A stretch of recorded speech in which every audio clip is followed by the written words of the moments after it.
नमस्कार साथियों, स्वागत है आपका श्री रमा एकेडमी में। आइए अपनी श्रृंखला को आगे बढ़ाते हैं। पिछली क्लास में जो हमने पढ़ा था वह मध्य प्रदेश के पुनर्गठन के संबंध में थोड़ी सी जानकारी थी। उसमें भी आपको बहुत सारे तथ्य मिले होंगे। अगली क्लास में उससे भी अधिक तथ्य आपको मिलने वाले हैं। यह पार्ट 2 है, जैसा कि आपको दिख रहा होगा अपने थंबनेल पर। यह पार्ट 2 है। इसके पहले पार्ट 1 आ चुका है। यदि आप लोग नए हैं इस चैनल पर तो पहले पार्ट 1 देख लें ताकि आपको आगे की जानकारी बेहतर तरीके से समझ में आए। तो चलिए, बहुत कम समय लेना है क्योंकि आपका एग्जाम बिल्कुल सिर पर है। लगभग 35 दिन आपके पास बचे हुए हैं। उन 35 दिनों में जीएस पार्ट को आपका पूरी तरह से कंप्लीट करवाना है अपने को। चलिए, तो थोड़ा सा जानकारी ले लेते हैं। एक दूसरा विषय है हमारा साइंस, जिससे बहुत सारे लोगों को बहुत ज़्यादा डर लगता है और इससे बहुत बचने की कोशिश करते हैं। किंतु यदि आपको सफलता प्राप्त करनी है तो बचने से काम चलने से रहा है ना। तो बचना नहीं है, बहुत सरलतम तरीके से हमारे यूएसजी सर, उमाशंकर सर जो है तो साइंस की क्लासेस ले रहे हैं। इसमें आपको चैनल पर जाना है और प्लेलिस्ट पर देखना है तो फिजिक्स का, इसके अलावा आपके केमिस्ट्री यानी रसायन शास्त्र का, उसके अलावा आपके बायो की भी क्लासेस स्टार्ट होने वाली हैं या हो गई हैं एक्चुअली। तो आपको ध्यान रखना है कि साइंस जो है बहुत कठिन नहीं है, पढ़ाने के तरीके पर डिपेंड करता है कि वो विषय कैसा हो जाता है। तो आपको एक बार जरूर देखना चाहिए इन वीडियोस को ताकि आप निश्चित रूप से सफलता प्राप्त कर सकें। ये आपका जो प्लेलिस्ट है इसमें लगातार वीडियोस की संख्या आपको बढ़ती हुई प्रतीत होगी या दिखाई देगी। चलिए, अब अपने मुद्दे पर चलते हैं। कल या लास्ट क्लास में जो भी हमने पढ़ा था उसको मैं संक्षिप्त में आपको बता देता हूं कि क्या हमने अध्ययन किया था। हम लोग पढ़ रहे हैं मध्य प्रदेश का पुनर्गठन। मध्य प्रदेश के पुनर्गठन को हमने कई भागों में बांट रखा था, काफी सारे हिस्सों में तोड़ रखा था कि कैसे हमको उसको अच्छे से अध्ययन करना चाहिए। तो किसी भी राज्य के पुनर्गठन में, या कि एक्चुअली ये जो हिस्सा है वो आपके पॉलिटी से रिलेटेड है, राज्य व्यवस्था से रिलेटेड है। तो आपने कहीं ना कहीं पॉलिटी में भी राज्यों के पुनर्गठन नाम का टॉपिक एक पढ़ा होगा, वहीं से रिलेट करके हम पढ़ रहे थे। बहुत सारा इतिहास आपको मैंने प्रारंभ में बताया था कि मध्य प्रदेश में कैसे शासन संचालित होता था। तत्पश्चात मैंने आपको बताया कि 1947 के पूर्व मध्य प्रदेश की क्या स्थिति थी। फिर मैंने आपको बताया था 1947 से 1956 तक में मध्य प्रदेश की क्या स्थिति थी, जिसमें हमने देखा था कि मध्य प्रदेश 4 भागों में बटा हुआ था, यानी कि 4 प्रांत जो थे वो हमारे मध्य प्रदेश के वर्तमान भौगोलिक क्षेत्र के अंतर्गत आते थे, किंतु वो भारतीय संघ का हिस्सा थे, अलग अलग स्टेट के रूप में अस्तित्व में थे। बाद में उन्हीं को पुनर्गठित करके, उन्हीं में ही कुछ चेंजेस करके हमारा आज का मध्य प्रदेश बना। एक्चुअली आज का भी नहीं, इसके पहले हमारा छत्तीसगढ़ हमसे जुड़ा हुआ था। उसके बाद जो आज आपको मध्य प्रदेश दिखाई देता है वो आप यहां तक की हिस्ट्री एक्चुअली हमको पढ़ना है। तो चलिए स्टार्ट करते हैं। संक्षिप्त में फिर से एक बार हमने 1947 तक की बात पढ़ी, इसके पहले की स्थिति, देन 1947 टू 1956 तक की स्थिति पढ़ी है। इसमें पार्ट्स का मैंने आपको डिटेल में डिस्क्रिप्शन दिया हुआ है कि किस भाग में कौन सा राज्य आता था और उसके कौन मुख्यमंत्री थे, क्या राजधानियां थी, कब वो भारत संघ में शामिल हुआ, बहुत सारी जानकारियां थी, आप उसको देख सकते हैं। देन अब हम जो पढ़ने वाले हैं वह है 1956 की स्थिति। बहुत छोटा सा लग रहा होगा कि 1956 की स्थिति में क्या ही है, 2 मिनट लगेगा, ये पढ़ देंगे कि ये चेंजेस के साथ मध्य प्रदेश बना। पर इतने से हमारा काम नहीं चलने वाला। मैं इतना सिर्फ बताने के लिए आपको नहीं आया हूं। बहुत तगड़ी पृष्ठभूमि है इसकी। एक तरफ जो आपके 4 स्टेट्स थे जो कि part A, part B, part C में शामिल थे, दूसरी तरफ कुछ और बातें चल रही थी आपके देश में। क्या बातें चल रही थी? तो हमको जब आज़ादी मिली थी तो आज़ादी के पश्चात क्या हुआ, आपके जो अलग अलग विभिन्न राज्य थे, है ना, उन राज्यों की बातें मैं आपको बता चुका हूं कि बहुत सारे और बहुत बड़े बड़े राज्य हुआ करते थे। आप जैसे यूपी को देख लें, यानी उस टाइम पे ये यूनाइटेड प्रोविंस था, है ना, संयुक्त प्रांत उसका नाम था, ये भी बहुत बड़े हिस्से में था। इसके अलावा आपका पंजाब था, पंजाब भी बहुत बड़े हिस्से में था।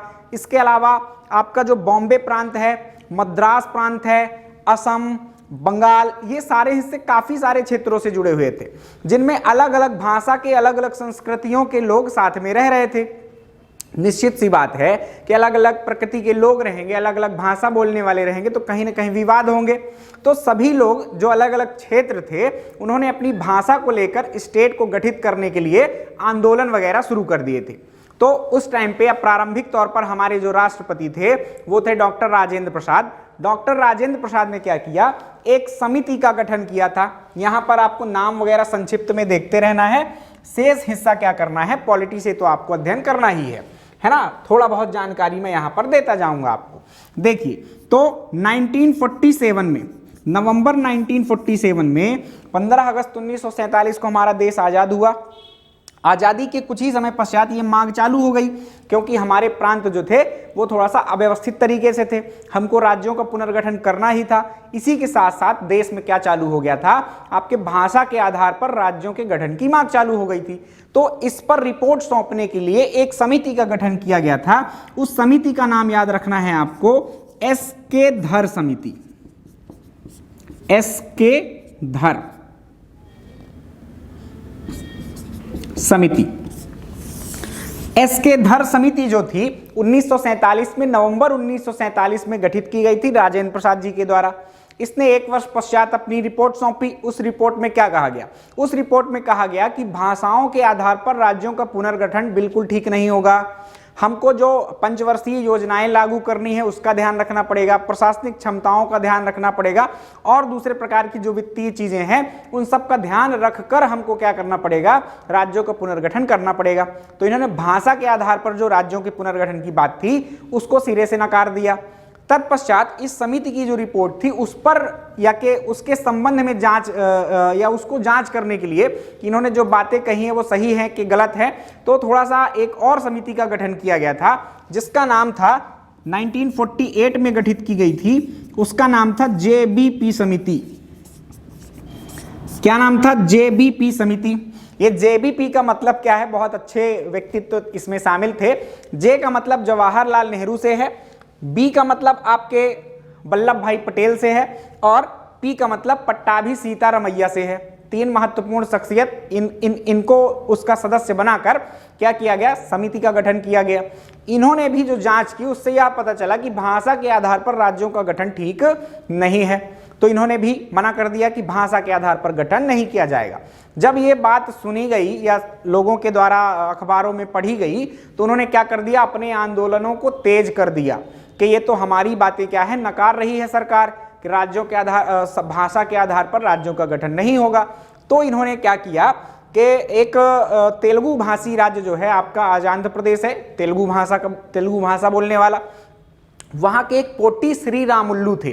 ध्यान रखना ये पॉलिटी में काम आने वाली चीजें हैं, संक्षिप्त में आप जान रहे हैं। वहां पर आपको ये कब गठित हुए थे, कौन कौन अध्यक्ष, कौन कौन सदस्य, ये सब बातें जाननी पड़ेगी, राइट। तो आपको थोड़ा सा ध्यान रखना है इन समितियों का।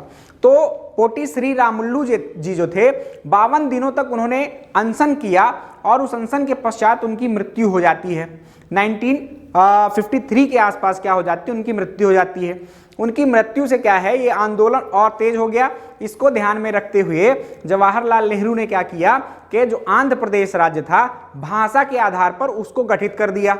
उनकी मांगे क्योंकि तेज हो गई, किसी की मृत्यु हो जाती है तो परेशानियां थोड़ा सा बढ़ जाती हैं कि दूसरे प्रकृति के आंदोलन यानी कि तोड़ फोड़ना चालू हो जाए देश में। अभी अभी आजाद हुए हैं और ऐसी समस्याएं देखेंगे तो क्या होगा कि हमारी विदेशों में भी छवि खराब होगी कि हम शासन करने में सक्षम नहीं हैं।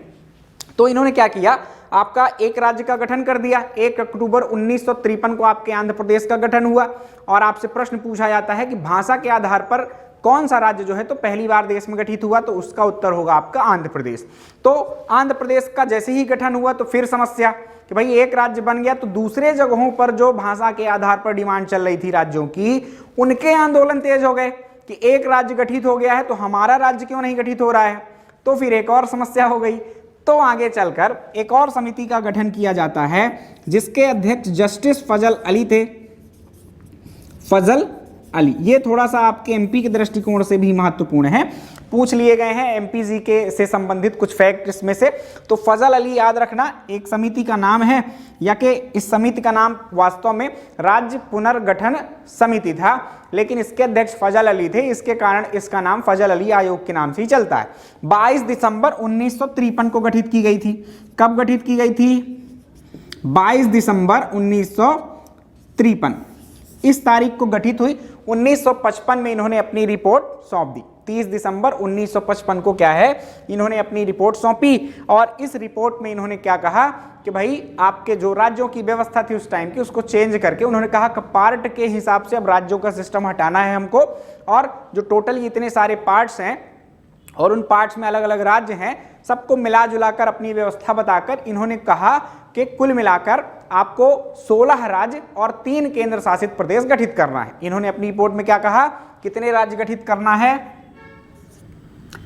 16 राज्य और 3 केंद्र शासित प्रदेश, ये गठित करने की बात इन्होंने कही। थोड़ा सा इनकी रिपोर्ट या कि इनकी जो अनुशंसाएं थी उस पर थोड़ा सा संशोधन करते हुए भारत सरकार ने क्या किया कि एक अधिनियम बनाया या कि संविधान में संशोधन किया। 7वां संविधान संशोधन अधिनियम 1956 आया, और उसके तहत आपका राज्य पुनर्गठन आयोग अधिनियम भी एक था 1956 में। उसके अनुसार इसमें चेंजेस थोड़ा सा कर दिए गए, 14 राज्यों का गठन किया गया और केंद्र शासित प्रदेशों की संख्या क्या कर दी गई, 6 कर दी गई।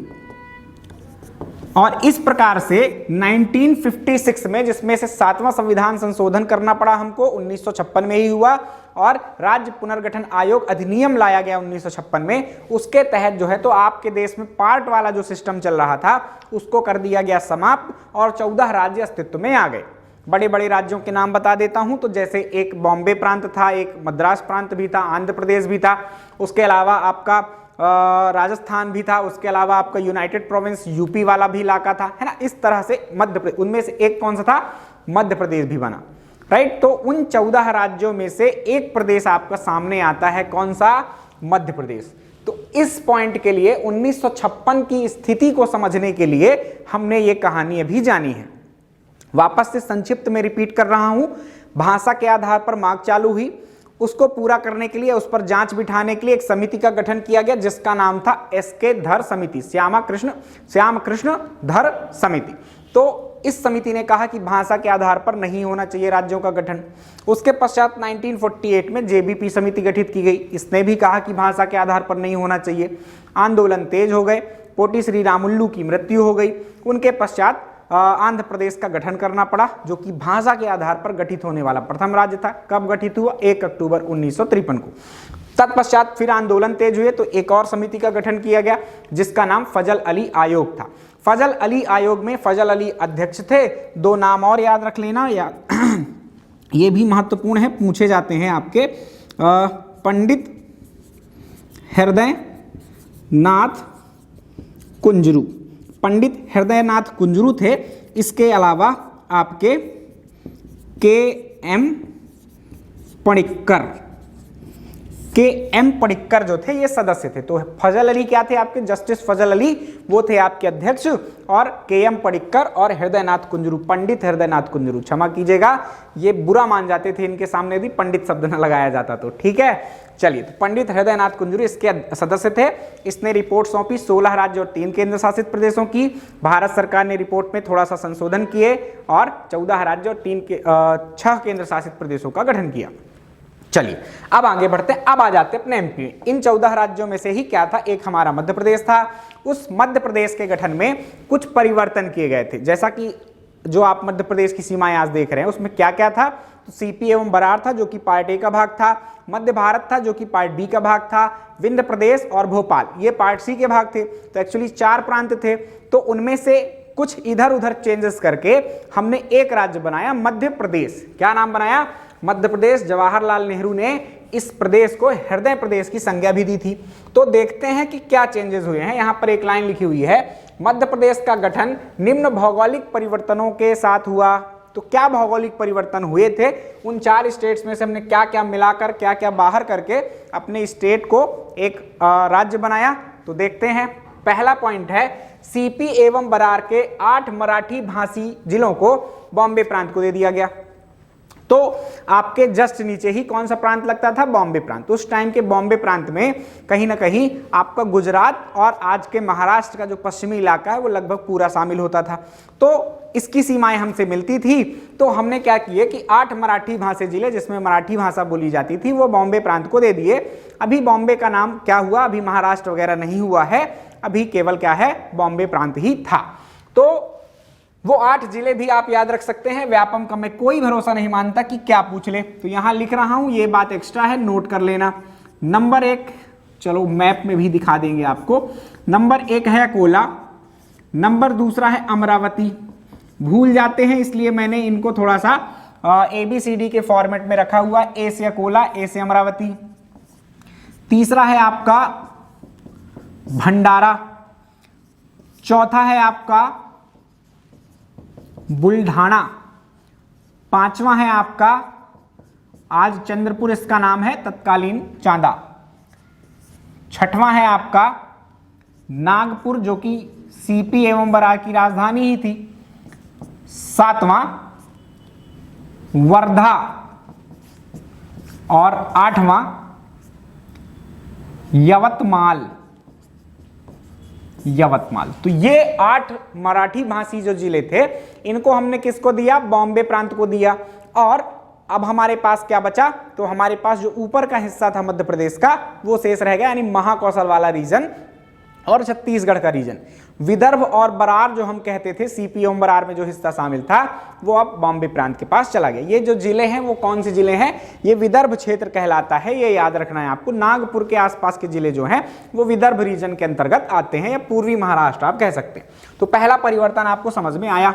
दूसरी बात करते हैं कि राजस्थान के सिरोंज को मध्य प्रदेश में, सिरोंज जो आपके आज विदिशा की एक तहसील है, सिरोंज क्या है? आपके विदिशा की एक तहसील है, तो उसको क्या किया हमने? मध्य राजस्थान से लिया। उस टाइम पे क्या था?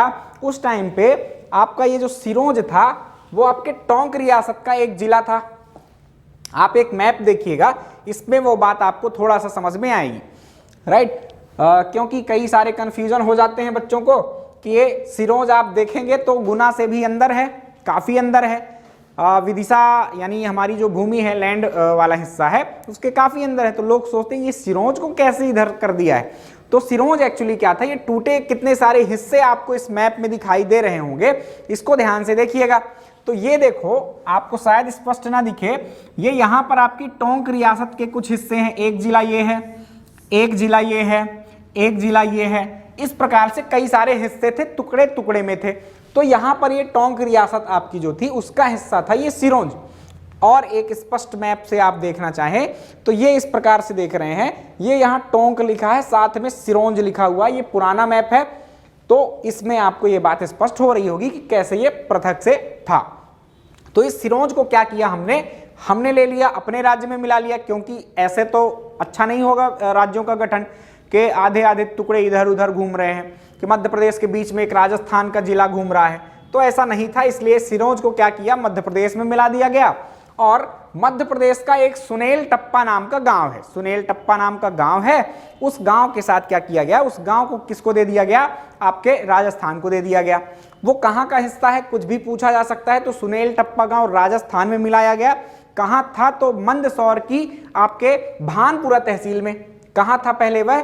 मंदसौर के भानपुरा तहसील में। इस मैप में आप देखिएगा तो यहां पर लिखा हुआ है, ये मंदसौर का ऊपरी इलाका है, भानपुरा तहसील लिखी हुई है।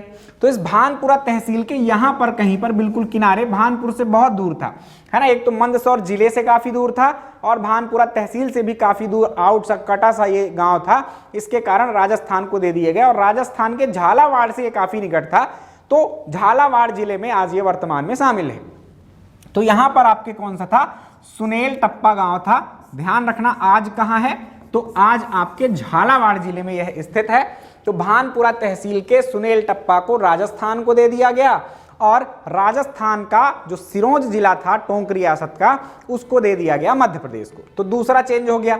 एक चेंज हमने क्या किया कि मराठी भाषी जिलों को बॉम्बे प्रांत को दिए, और दूसरा चेंज की सिरोंज को हमने लिया अपने अंडर में और सुनेल टप्पा को दिया राजस्थान को। खूब प्रश्न पूछे जाते हैं, भयंकर प्रश्न आए हुए हैं इससे बार बार। आप previous year question paper solve करेंगे तो आपको मिलेगा। बाकी के हिस्से जो थे वो उनमें कोई भी चेंजेस नहीं किया गया था। विंध्य प्रदेश का जो रीजन था वो कंप्लीटली आपके एमपी में मिला लिया गया। भोपाल रियासत बिल्कुल बीचों बीच थी, उसके भी जो भी हिस्से थे उसको भी पूर्णतः आपके कहां पर मिला लिया गया? मध्य प्रदेश में मिला लिया गया। तो ये प्यारे विद्यार्थियों थी हमारे 1956 की स्थिति। तो हमने 1947 के पूर्व जाना क्या था कि अंग्रेजों के काल में कैसा शासन व्यवस्था थी। दो भागों में हम बटे हुए थे, एक हमारा सीपी एवं बरार जो कि केंद्र का ही शासन था वहां पर, यानी अंग्रेजों का सीधा शासन। दूसरा सेंट्रल इंडिया एजेंसी के रूप में हमारा बाकी का क्षेत्र था। फिर हम 1947 में जब आज़ाद हो जाते हैं तो 56 तक क्या था, हमने कई राज्यों को पार्ट्स में डिवाइड किए थे। तो हमारे जो आज का भूभाग है उसमें 4 राज्य आया करते थे, एक था सीपी एवं बरार, दूसरा था मध्य भारत, तीसरा था आपका विंध्य प्रदेश, चौथा था आपका भोपाल। ये चार राज्य हुआ करते थे। उनकी अलग अलग हमने हिस्ट्री भी समझी कि कैसे वहां पर शासन चलता था। फिर हम आए 1956 में, 1956 की भी स्थिति आपकी कंप्लीट हो गई है। चलो, तो 1956 में जब गठित हो गया तो क्या कुछ थोड़ा सा डिटेल देख लो कि 1956 कब गठित हुआ मध्य प्रदेश। अब ये तो नहीं पूछा जाएगा आपसे कि कब गठित हुआ, किंतु ध्यान रखना कई बार बहुत सिली से क्वेश्चन बना दिए जाते हैं और आ जाता है। कई बार तो ये पूछा जा चुका है, पर मुझे अब नहीं लगता कि ये पूछा जाएगा कि कब गठित हुआ। राजधानी इसकी भोपाल को बनाई गई। ध्यान रखना कि भोपाल जिले के रूप में नहीं था जब राजधानी बनाई गई है, यह भी महत्वपूर्ण है। भोपाल को जिला बनाने के पीछे भी राजनीति हुई है। आपके शंकर दयाल शर्मा वगैरह जी ने बहुत सारे प्रयास किए, तब जाकर भोपाल जो है तो आपका राजधानी बना। नहीं तो राजधानी के लिए आपका जबलपुर, इंदौर, भोपाल, ये सारे ही जो थे जिले या तहसील या नगर आप कहना चाहें यहाँ पर, तो ये सब दौड़ में थे। लेकिन भोपाल में थोड़ा ज़्यादा राजनीतिक केंद्र था वो, इसके कारण भोपाल को क्या है राजधानी बना दिया गया। और दूसरे कारण भी थे प्रशासनिक, क्योंकि सबसे ज़्यादा जो बिल्डिंगें थी, क्योंकि किसी को राजधानी बनाएंगे तो भाई हमको बहुत सारे कार्यालय चाहिए होंगे। तो जो भोपाल रियासत के नवाब वगैरह थे उन्होंने बहुत सारे इमारतें बना रखी थी अपने काल में, तो उनका यूज हमने बहुत, जैसे कि नगर निगम वगैरह है या कि और दूसरे प्रकार के कार्यालय, तो उनको हम यूज कर सकते थे बाद में, तो इसलिए भी भोपाल को आपकी राजधानी बना दिया गया। तत्पश्चात बात करें कि उस टाइम पे अब कितने जिले और कितने संभाग थे, तो ये भी पूछा जाता है। ध्यान रखना है कि गठन के समय मध्य प्रदेश में कितने संभाग थे, संख्या याद रखिएगा 8। गठन के समय कितने जिले थे, तो संख्या याद रखिएगा 43। तो ये हो गई 1956 की स्थिति, मध्य प्रदेश हमारा गठित हो गया। अब ध्यान ये रखना है कि ये इतने ही तो जिले नहीं हैं। आज आप जानते हैं कि आपके प्रदेश में 52 जिले हैं, आपके प्रदेश में 10 संभाग हैं, तो कहीं ना कहीं कुछ आगे भी परिवर्तन हुए होंगे। तो आइए 1956 के बाद के परिवर्तनों को जानकर अपनी क्लास को समाप्त करते हैं। इस क्लास के बाद अब आपको क्या कराया जाएगा, पुनर्गठन से रिलेटेड जो भी क्वेश्चन आपके एग्जाम्स में आ चुके हैं, अगली क्लास में मैं वो क्वेश्चन डिस्कस करूंगा। तो यदि इस टॉपिक को आप ले रहे हैं, समझ रहे हैं, सुन रहे हैं, तो आपको अगली क्लास भी देखनी चाहिए कि आपने जो पढ़ा है वास्तव में वहां से प्रश्न किस प्रवृत्ति के बनते हैं। तो अगली क्लास आपके प्रश्नों से रिलेटेड रहेगी। चलिए कंप्लीट कर देते हैं। अब यहां से कोई बहुत कठिनाई आपके लिए नहीं है, ये सिर्फ तथ्य हैं, भयंकर तथ्य हैं, ये याद रखना है। पर वो मैं याद नहीं करूंगा, मैं, है ना, याद आपको करना है।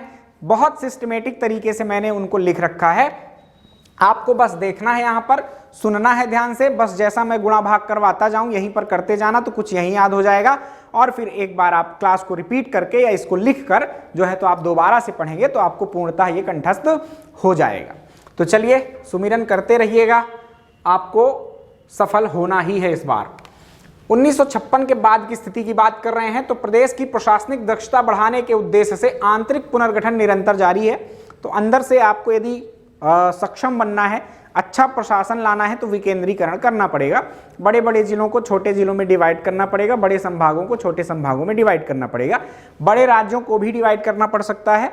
तो जितना आपका ज़्यादा विकेंद्रीकृत व्यवस्था होगी उतना बेहतर शासन संचालित होता है, यह बात याद रखिएगा। इसी हेतु अंदर जो हमारे जिले थे और संभाग थे उन पर विस्तार किया जाता रहा। तो चलिए अब मेरी हेडिंग जो होगी, यहाँ पर हम पढ़ रहे हैं 1956 के बाद की स्थिति। यहाँ पर हेडिंग्स में बनाऊंगा डेट्स को, कि किस डेट में क्या क्या चेंजेस हो रहे हैं।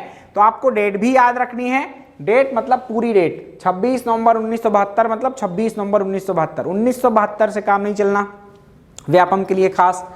चलो तो देखते हैं 26 नवंबर 1972 को क्या हुआ 1956 के गठन के बाद हमारे मध्य प्रदेश में। तो 26 नवंबर 1972 को 2 जिले गठित किए गए। क्या गठित किए गए? 2 जिले गठित किए गए। एक था आपका भोपाल और दूसरा था आपका राजनांदगांव। छत्तीसगढ़ भी हमारे से शामिल था, यह ध्यान रखकर चलना है सन 2000 तक। अभी हम 1972 में ही है। तो राजनांदगांव छत्तीसगढ़ में है वर्तमान में। तो 2 जिले बनाए गए, भोपाल और राजनांदगांव। भोपाल जो है सीहोर की एक तहसील था, पहले राजधानी बना जब तो तहसील था, बाद में क्या किया गया, इसको जिला बनाया गया 1972 में। तो किससे अलग होगा, वो सीहोर से अलग होगा। तो ये डेट याद रखना है, कब ये जिले बने ये याद रखना है, कौन सा जिला किस जिले से पृथक हुआ ये भी याद रखना है। खूब प्रश्न आए हैं इससे। अगले की बात करें राजनांदगांव की, तो ये दुर्ग जिला है आपका, ये आपका दुर्ग जिला इसी से अलग हुआ था आपका राजनांदगांव। छत्तीसगढ़ में है वर्तमान में दुर्ग जिला भी और राजनांदगांव भी। तो अब जब 2 जिले बन गए तो आपके मध्य प्रदेश में अब ध्यान रखना है, हमने पढ़ा था कि कितने जिले थे, 43 जिले थे गठन के समय। तो अब कितने जिले हो गए, 2 जोड़ दीजिए, तो अब हो गए आपके 45 जिले। अभी बात समाप्त नहीं हुई है। भोपाल को जिला बनाने के साथ साथ भोपाल को एक संभाग भी बनाया गया। क्या बनाया गया, संभाग भी बना दिया गया। तो अब जो हमारे संभागों की संख्या 8 थी, वह संभागों की संख्या अब कितनी हो जाएगी, 9 हो जाएगी। तो 1972 में 45 जिले और 9 संभाग अब हमारे हो गए। अगली डेट पर यहीं पर चलना है हमको। ये लिखा भी हुआ है कि जिलों की संख्या अब 45 हो गई और संभागों की संख्या 9 हो गई। 1980 में चलना है। 1972 के बाद जो अगली डेट है हमारी वो 1980 है, 1980। इस काल में कोई फिक्स डेट नहीं है इनकी। इस दशक में आप याद रख सकते हैं कि 1980 के दशक में 3 और संभागों का गठन किया गया। किसका गठन किया गया, 3 और संभागों का। उनके नाम जान लीजिए, क्रम से लिखे हुए हैं, ये भी जान लीजिए कि 9वां संभाग, व्यापम स्तर की बात मैं कर रहा हूं, बहुत खतरनाक है इसका स्तर। कुछ भी पूछ लेगा कि 12वां संभाग कौन सा था, तो क्या करोगे। तो क्रम भी याद रखना है आपको, है ना। तो ये क्रम से ही, इनकी एग्जैक्ट डेट नहीं है, बस इतना याद रखना।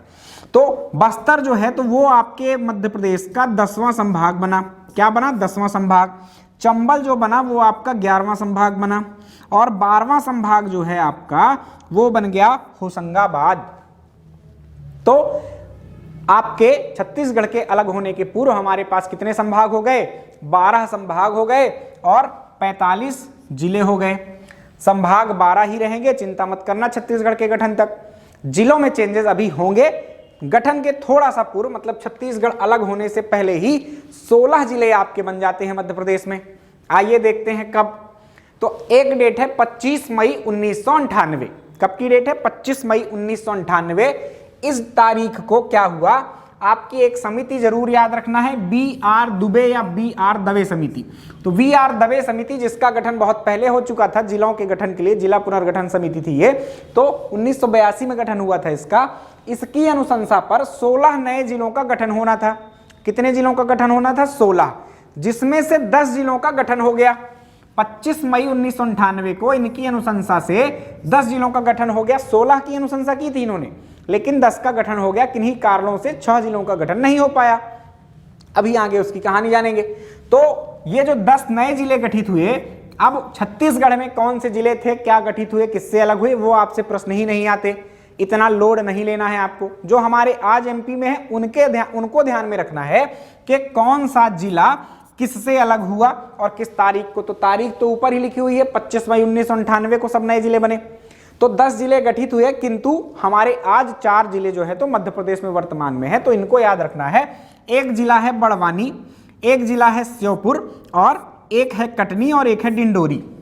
इसके लिए मेरे पास एक ट्रिक है। 1998 में जब पहले 10 जिले गठित हुए, उसमें 4 जिले जो MP के थे, उसके लिए ये याद रखना, श्योपुर में बड़ी डोरी काट दी गई। एक संक्षिप्त सी बात है, सेंटेंस है, श्योपुर में बड़ी डोरी काट दी गई। श्योपुर में एज्यूम कर लो, एक चित्र एज्यूम कर लो कि श्योपुर में कोई डोरी फंसी थी। डोरी का मतलब तार या वायर से है ना यहाँ पर। तो एक इधर और एक इधर डोरी थी, है ना। अब उसमें क्या था, कुछ लोग झूल भी रहे थे, आगे कहानी समझ में आ जाएगी। कुछ लोग झूल रहे थे। तो श्योपुर में सोचो 1-2 डोरियां थी, 2-3 डोरियां थी, तो उसमें से जिसमें कुछ लोग झूल रहे थे तो वो डोरी कट गई। तो उससे आपको ये शब्द याद हो जाएंगे कि श्योपुर, बड़वानी से बड़ी डोरी से डिंडोरी और काटने से कटनी। तो चलिए दोस्तों अगली डेट पर चलते हैं हम। 25 मई 1998 को हमारे 10 जिले गठित हो चुके हैं। अब जो हमारा जिला है वो अगली डेट जो है हमारी वह क्या है 6 जुलाई 1998। तो 6 जुलाई 1998 को क्या हुआ, मैंने जो आपको बताया कि जो हमारे आपके दुबे समिति थी उनके हिसाब से उन्होंने 16 जिलों की अनुशंसा की थी। 10 जिलों का गठन तो कर दिया, कुछ शेष जिले थे, उन जिलों के गठन के लिए वापस से सिंहदेव समिति का क्या किया गया, गठन किया गया था। तो इस सिंहदेव समिति ने जो है तो वो जो 6 जिले गठित ही करना था उनके गठन को मंजूरी दी, उनकी भी अनुशंसा इन्होंने की। इस प्रकार से हमारे मध्य प्रदेश में 6 नए जिले और जुड़ गए। चूंकि हमारे मध्य प्रदेश में आज छत्तीसगढ़ नहीं है तो हमको उनके जिलों को याद करने की आवश्यकता नहीं है। तो इन 6 में से 3 जिले वर्तमान हमारे मध्य प्रदेश में हैं, तो उन जिलों की हम चर्चा कर लेते हैं। तो कौन कौन से जिले 6 जुलाई 1998 को सिंहदेव समिति की अनुशंसा से गठित किए गए, तो उन जिलों के नाम है उमरिया, हरदा और नीमच। तो ये 3 जिले आपको याद रखना है। उमरिया, हरदा, नीमच कब गठित हुए, तो 6 जुलाई 1998 को गठित हुए। किस समिति की अनुशंसा पर गठित हुए, तो सिंहदेव समिति की अनुशंसा पर गठित किए गए। अब एक ट्रिक जो मैंने पीछे शुरू की थी, आपको मैंने बताया था कि कुछ लोग झूल रहे थे या कोई व्यक्ति झूल रहा था, खुद को आप एज्यूम कर लो कि आप झूल रहे थे उस डोरी में जो श्योपुर में लगी हुई थी। तो श्योपुर में जो डोरी में आप झूल रहे थे, आपके भार के कारण वह डोरी कट जाती है। क्या होती, कट जाती है। तो पिछले जो जिले थे उसमें आपने याद किया था कि श्योपुर में बड़ी डोरी काट दी गई या कट गई क्योंकि आप उस पर झूल रहे थे। तो श्योपुर, बड़वानी, कटनी और डिंडोरी, ये 4 जिले आपको याद हो जाते हैं उस ट्रिक से। फिर आप देखो झूल रहे हो तो आप कटेगी डोरी और आप नीचे गिरोगे तो क्या होगा, आपको चोट लगेगी, कहीं दिक्कत होगी आपको आपके काया में, शरीर में। तो ये ट्रिक थोड़ा सा आपके आयुर्वेद से जोड़ सकते हैं आप। लगने पर गांव ग्रामीण क्षेत्रों में क्या किया जाता है, बहुत परेशान नहीं हुआ जाता है कि सीधा डॉक्टर के पास लेकर चले जाएं। क्या करते हैं, कुछ अपने से उपचार करने का प्रयास करते हैं। उन उपचारों में से इनके 3 नाम मिल जाएंगे आपको। हल्दी आपने सुना होगा, चोट लगने पर हल्दी लगाने से क्या होता है, एक तो रक्त का थक्का बन जाता है जल्दी और थोड़ा सा दर्द में राहत मिलती है। तो हल्दी को आप हरदी जैसा प्रोनाउंसिएट कीजिए, हरदी या हरदा। गांव में तो वैसे भी बघेलखंड में हल्दी को हरदी ही बोल देते हैं। तो ये हरदी या हरदा याद कर लेना कि हल्दी लगाई हमने। उसके अलावा कहीं चोट लग जाती है, फोड़े वगैरह हो जाते हैं, तो नीम के पत्तियों को पीसकर, जो कड़वी वाली नीम होती है उसकी पत्तियों को पीसकर क्या करते हैं, अपन उस फोड़े पर या घाव पर लगा देते हैं तो दर्द में राहत होती है। या जो फोड़े से ही जोड़िए, कहीं ना कहीं घाव या फोड़े से, तो आपका वो चोट ठीक हो जाती है। इसके अलावा ऊमर का एक पुष्प होता है, ऊमर का एक फूल होता है। तुम तो ऊमर का फूल हो गए, दिखता नहीं है क्योंकि सब जगह नहीं उग पाता है। तो ऊमर का फूल भी औषधीय गुणों वाला पुष्प है और ऐसे ही घाव वगैरह चोट के लिए उसका भी इस्तेमाल किया जाता है। तो ये 3 चीजें आप याद रखिएगा, नीमच यानी नीम, हरदी और ऊमर। तो हमने नीम, हरदी और ऊमर का जो फूल था उसकी औषधीय लेप बनाया और हमारी चोट पर लगा लिया। तो पहले बड़ी डोरी कट गई, तो श्योपुर में बड़ी डोरी कट गई, हमको चोट लगी तो हमने हरदी, ऊमर और नीम के पेड़ का जो है तो लेप बनाकर लगा लिया। तो ये 7 जिले आपको याद हो जाएंगे। किससे पृथक हुए, तो आइए देख लेते हैं। शहडोल से उमरिया हुआ, होशंगाबाद से हरदा हुआ और मंदसौर से नीमच हुआ। मंदसौर के उत्तर में नीमच है, शहडोल के नीचे तरफ आपको उमरिया मिल जाएगा, शहडोल के नीचे अनूपपुर, अनूपपुर के बगल में उमरिया और होशंगाबाद के पश्चिम दिशा में आपको हरदा मिल जाएगा। तो पास पास में ही है, तो आपको इजीली याद हो जाएंगे कि भाई कहाँ पर ये या किससे अलग हुए हैं। चलो वापस से संख्या काउंट कर लेते हैं। तो 43 थे 1956 में, 2 26 नवंबर 1972 को बने, 10 25 मई 1998 को और 6 जिले जो थे वो कब बन गए, आपके 6 जुलाई 1998 को। अब टोटल जो जिलों की संख्या हो गई वो क्या है, 61 जिले और 12 संभाग हमारे मध्य प्रदेश में आ चुके हैं। तो अब अगली डेट पर चलते हैं हम, 1 नवंबर सन 2000। वापस से डेट्स रिकॉल करवाऊं आपको। तो पहली डेट थी हमारी 26 नवंबर सन 1972। कौन से जिले गठित हुए, तो भोपाल और राजनांदगांव। दूसरी डेट थी हमारी 25 मई 1998, उसमें 4 जिले गठित हुए। तीसरी डेट 4 एक्चुअली हमारे मध्य प्रदेश में 10 जिले गठित हुए। तीसरी डेट है हमारी 6 जुलाई 1998 जिसमें 6 जिले गठित हुए, जिसमें से 3 मध्य प्रदेश में थे। 2000 में आपका मध्य प्रदेश जो है तो विभाजित हो जाता है और क्या होता है कि कुछ संख्या में बदलाव आ जाता है। क्या बदलाव आया, तो देख लीजिए यहां पर बदलाव ये आता है कि अभी तक हमारे पास कितने जिले हो गए थे, 61 जिलों में से जो आपके 16 जिले थे वो चले गए छत्तीसगढ़ में। तो कितने बचे, 45 जिले अब 1 नवंबर 2000 की स्थिति में हमारे पास हैं। फिर बात करें अपने संभागों की, तो 12 संभाग हमने बना लिए थे 1980 के दशक में, फिर नहीं बनाए, और इनमें से 3 संभाग जो थे वो कहाँ चले गए, छत्तीसगढ़ में। तो हमारे पास शेष कितने बचे, 9। आज कितने हैं, 10 हैं। एक कौन सा गठित होगा, कब गठित होगा, आगे आपको चर्चा में बताया जाएगा। चलिए तो देख लेते हैं। ये देखिए 3 संभाग और 16 जिले आपके छत्तीसगढ़ में गए, तो 9 संभाग और 45 जिले शेष बचे। मध्य प्रदेश जो था सबसे बड़ा राज्य था उस टाइम पे छत्तीसगढ़ के साथ जब था, लेकिन उसके पृथक होते ही हम दूसरे सबसे बड़े राज्य हो गए। सबसे बड़े राज्य का दर्जा आपके राजस्थान को मिल गया।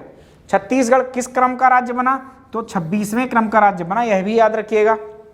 हमारे मध्य प्रदेश का जो क्षेत्रफल था वह कितना था, 4,43,446 किलोमीटर था। जो अविभाजित मध्य प्रदेश था उसका क्षेत्रफल कितना था, 4,43,446 वर्ग किलोमीटर। उसमें से 1,35,194 वर्ग किलोमीटर छत्तीसगढ़ में चला गया, जो कि हमारे मध्य प्रदेश का 30.47% हिस्सा था, वो चला गया। तो उसके जाने के पश्चात हमारे पास जो क्षेत्रफल बचा वो 3,08,252 वर्ग किलोमीटर बचा। तो आज का ये क्षेत्रफल है, ध्यान रखिएगा। चलिए तो ये भी ध्यान रखिएगा, व्यापम में ये सब कुछ प्रश्न आ चुके हैं, पूछे जा चुके हैं, इसलिए मैंने इनको भी डिस्कस किया हुआ है। पूरी तरह से आपके प्रश्न जो आ चुके हैं उनका विश्लेषण करके मैं आपकी क्लास ले रहा हूं। कोई भी बात ऐसी नहीं है जो अनावश्यक हो, ठीक। तो आपको हर बात को ध्यान से सुनना है और ध्यान से पढ़ना है। ध्यान बहुत जरूरी है, ध्यान रखिएगा, एकाग्रता। कुछ बात कर लेते हैं अविभाजित मध्य प्रदेश की, क्योंकि आपसे प्रश्न आ जाते हैं। तो अविभाजित मध्य प्रदेश जो था हमारा, तो उसका अक्षांशीय विस्तार क्या था, पहले आपको भूगोल में हम आज का भी पढ़ाएंगे, पर अभी के लिए सिर्फ वहां का जान लेते हैं फटाफट। 17 डिग्री 46 मिनट से 26 डिग्री 30 मिनट उत्तरी अक्षांश। 17 डिग्री 46 मिनट से 26 डिग्री 30 मिनट, ये आपका उत्तरी अक्षांश में, ये हमारा अक्षांशीय विस्तार था। अक्षांश और देशांतर रेखाएं क्या होती हैं, तो जो हमारे पृथ्वी में या ग्लोब में काल्पनिक कुछ रेखाएं खींची हैं किसी की लोकेशन को जानने के लिए। तो जो आड़ी रेखाएं हैं वो अक्षांश रेखाएं हैं और जो खड़ी रेखाएं हैं वो देशांतर हैं। ये ध्यान रखिएगा। अभी के लिए फिर कभी ज्योग्राफी पढ़ेंगे तो उसमें इनको बहुत डिटेल से समझेंगे। देशांतर विस्तार क्या है हमारा, तो 74 डिग्री 9 मिनट से 84 डिग्री 51 मिनट पूर्वी देशांतर तक, राइट। तो ये इस प्रकार का हमारे मध्य प्रदेश की लोकेशन थी। पूर्वी बिंदु जो था वो क्या था, जसपुर। पश्चिमी बिंदु जो था वो अलीराजपुर, आज भी है। तत्कालीन झाबुआ था, अलीराजपुर तो बाद में बना, तो झाबुआ या कि अलीराजपुर जो भी आए ध्यान रखिएगा। उत्तरी बिंदु मुरैना था, जो आज भी है। और दक्षिणी बिंदु सुकमा जिला जो है आपके बस्तर तहसील, बस्तर संभाग में, बिल्कुल दक्षिणवर्ती जिला छत्तीसगढ़ के, नक्सलवाद के लिए प्रसिद्ध है। नक्सली घटनाएं वहां होती रहती। तो ये कुछ अंतिम बिंदु थे या सीमांत बिंदु थे हमारे राज्य के, जो कि आज बदले हैं। अविभाजित मध्य प्रदेश में 12 संभाग व 61 जिले थे। उत्तर से दक्षिण की लंबाई क्या थी, तो 996 किलोमीटर। पूर्व से पश्चिम की लंबाई क्या थी, तो 1127 किलोमीटर। प्रदेश का क्षेत्रफल पीछे भी बता चुका हूं, 4,43,446 वर्ग किलोमीटर, जो कि पूरे देश का 13.43% था। परसेंट के साथ याद रखिएगा। अविभाजित मध्य प्रदेश की सीमा 7 राज्यों से लगती थी, ये ध्यान रखना है। आज कितने राज्यों से लगती है, तो 5 राज्यों से।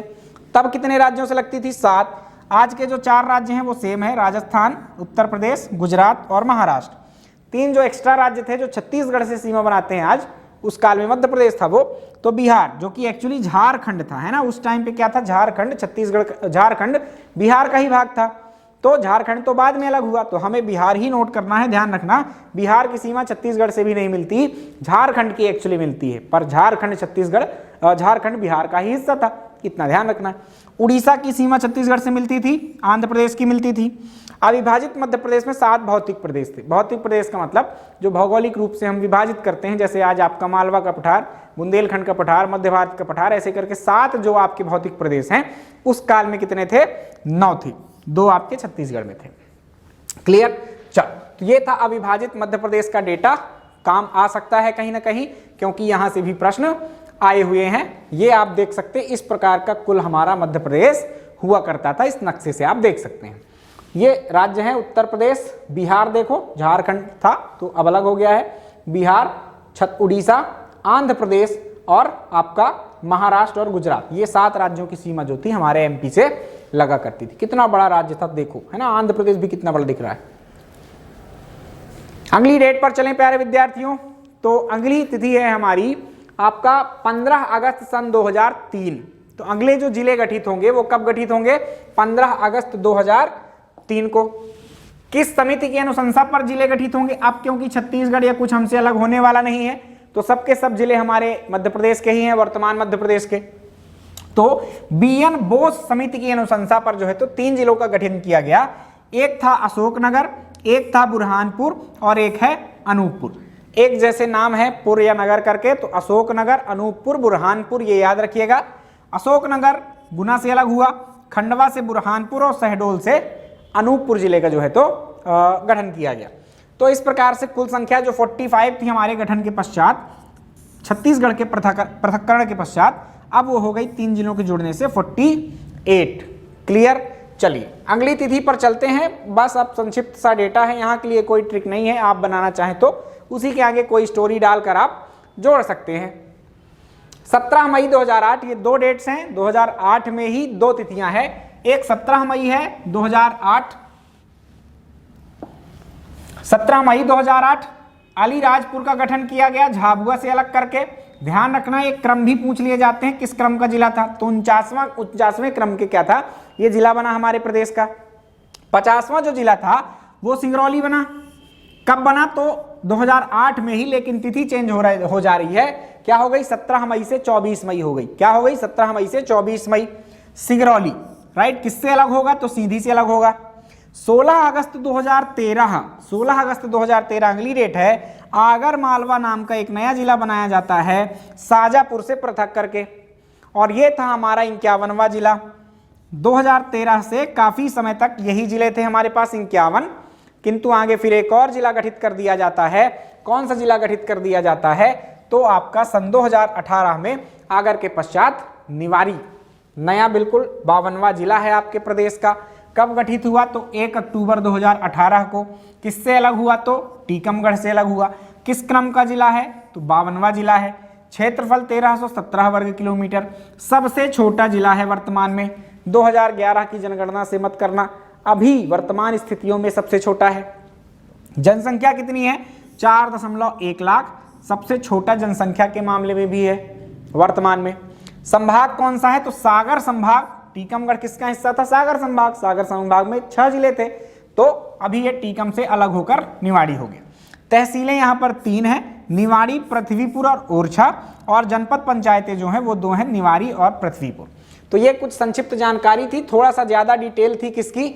निवाड़ी की, क्योंकि ये अंतिम जिला था और अंतिम जिले का कुछ भी आपसे पूछा जा सकता है, इसलिए क्षेत्रफल, जनसंख्या वगैरह भी याद रखना। ये उसका मैप है निवाड़ी जिले का। इसमें आप ओरछा देख सकते हैं, इसमें आप पृथ्वीपुर देख सकते हैं और निवाड़ी जिले को, निवाड़ी तहसील को देख सकते हैं। तो ये तीनों तहसील हैं। अब कमिंग सून वाले जिले हैं तो इनका कोई ठिकाना नहीं है प्यारे विद्यार्थियों। अखबारों में आप कई क्षेत्रों का नाम सुनते रहते होंगे, जैसे कि मैहर सुनते रहते हैं, नागदा सुनते रहते हैं, चाचौड़ा सुनते रहते हैं। खबरें खूब हैं, जब गठित हो जाएंगे तब आपको बिल्कुल सूचित करेंगे, क्योंकि ऐसे कई क्षेत्रों के जिलों की खबरें आती रहती हैं कि ये जिला बनाने की संभावना, क्योंकि लोग या स्थानीय नेतृत्वकर्ता जो होते हैं, नेता लोग होते हैं, वो क्या करते हैं, ऐसी मांगे करते रहते हैं। तो बस खबरों में चालू हो जाता है कि अगला जिला बनने वाला है। हालांकि प्रमाणिक डेटा है, कमलनाथ सरकार ने इसकी घोषणा की थी प्रॉपर तरीके से, है ना, सरकार स्तर पर, कि नागदा को उज्जैन से अलग करके जिला बनाएंगे, मैहर को सतना से और चाचौड़ा को गुना से अलग करके जिला बनाएंगे। किंतु कमलनाथ सरकार वर्तमान में है नहीं, अब है शिवराज सरकार अस्तित्व में। तो अब शिवराज सरकार की क्या मंशा है वह आप समझ सकते हैं कि अभी तो कोई जिला गठित करने के मूड में नहीं है। क्लियर? तो भविष्य में इन्हीं में से ही कोई बनेगा, संभावित यही है, क्योंकि सबसे ज्यादा मांग यहीं पर चल रही है। चलिए, तो ये दोस्तों बहुत संक्षिप्त में मैंने पढ़ाया है मध्य प्रदेश का पुनर्गठन। जितना डेटा आपके काम का था, बहुत सारे तथ्यों के साथ मैंने आपको ये जानकारियां क्या है प्रोवाइड कराई है। आपको पसंद आए तो थोड़ा सा लाइक कर दीजिएगा, अच्छे कमेंट्स करिएगा, बेवजह और अनावश्यक कमेंट्स मत कीजिएगा, है ना। तो मुझे प्रोत्साहन मिले ऐसे ही कमेंट्स करना है ताकि मैं और मेहनत कर सकूं, मैं इससे भी बेहतर काम कर सकता हूं, क्योंकि आपके पास समय कम है। नहीं तो इसे तो मैं 2 4 6 लेक्चर में कवर करता हूं, क्योंकि बहुत सारी कहानियां जुड़ी होती हैं और कहानियां सुनाने का मुझे बहुत शौक है। ठीक, तो फिर कभी आराम से जब भी लेक्चर्स लेंगे अपन तो हर चीज के पीछे की पृष्ठभूमि आपको जरूर बताएंगे, ताकि वो तथ्य याद न करना पड़े आपको, उन कहानियों के माध्यम से ही वो तथ्य आपको याद हो जाए। चलिए प्यारे विद्यार्थियों, तो यहीं पर आपसे विदा लेते हैं एक जानकारी के साथ कि हमारी टेस्ट सीरीज चल रही है पटवारी के लिए 300 रुपए में मात्र। आप ऐप में जाकर इस टेस्ट सीरीज को अवेल कर सकते हैं। धन्यवाद, ख्याल रखिएगा आप अपना, मिलते हैं अगले वीडियो में। Bye bye, take care.